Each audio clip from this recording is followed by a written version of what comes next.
I know there's a thousand voices on the internet complaining, but what's one more? I have a question. When does an empire start to die? And when is it too late to stop the decline? Is it when the roads fail to become maintained? When the sanitation falls by the wayside? Is it when the borders of a nation become porous? Is it when laws are selectively enforced, if they get enforced at all?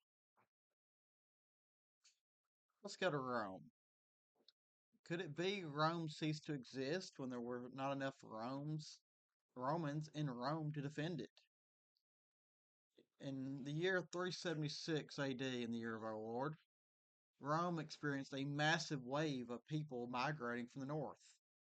They were running like hell to escape the Huns. Rome was not prepared for this influx of people, and this greatly weakened the empire. More came in than they could feed. They could not accommodate them all. When you have a large, hungry, angry population that are foreign to your land, conflict is inevitable. The Goths, they never assimilated into Roman society, but they had enough numbers, enough force to stay. So, when did Rome fall? The year 476 is the stated date at which the Eastern Roman Empire fell. You know, there were nearly 70 years between Rome getting sacked and the empire officially collapsing. It is said that Rome operated on bread and circuses. But we aren't talking about Rome, are we? Circus isn't funny, and the bread is beyond poisoned. Look at today. No one cares what Hollywood puts out, it's rubbish. Primetime TV is garbage or reruns. Look at food. Food has gotten very expensive for things that barely qualify as food anymore. According to the Bureau of Labor, you would need $2 today to have the same buying power as $1 in 2000. Heck, 30 cents of that degradation have happened in the last 5 years. It Does anyone else just feel like everything is just so fake and so gay? We had a new hope. We had hope towards this administration.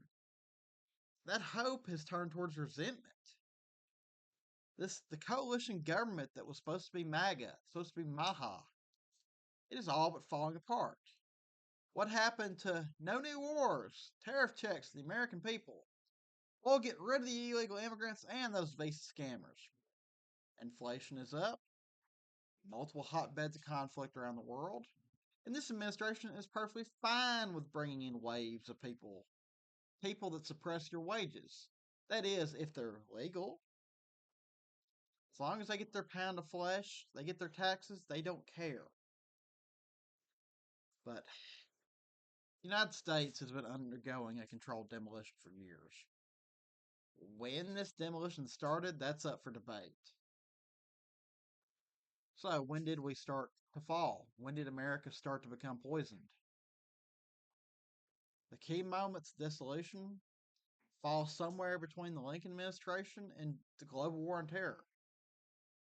Was it the president that threw the Constitution in the garbage, mobilized armies to arrest the legislatures of states that were not even in rebellion yet? Could it be the one that used mass conscription of foreigners to wage war in his own country? What about the federal income tax? Wilson. This was supposed to be a temporary measure that silently became permanent. What about the gross expansion of federal power during the Second World War? That was setting the stage for this bloated leviathan that we have of a federal government. Could it be the death of the gold standard? Birth of a fiat currency that is only backed by trust? Trust that the United States will be productive and responsible? Or is it trust that the United States is such a military juggernaut that it will crush anything that opposes it? What about immigration? For a long time, immigration worked in the United States until about the 1960s when a massive change in demographic happened in the immigration system. This Change in demographic has hurt national unity and cohesiveness. Used to, the United States only wanted people that were not a net burden on society, and that seems to be the only people we allow in now. What about the global war on terror? The GWAT just cranked up our national debt, killed thousands of our boys. We turned the Middle East into a humanitarian crisis on steroids, and then opened our borders to these people.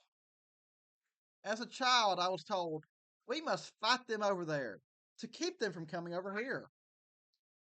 Even rural East Texas has not been insulated from the hordes. The barbarians look upon us with contempt while they occupy our home.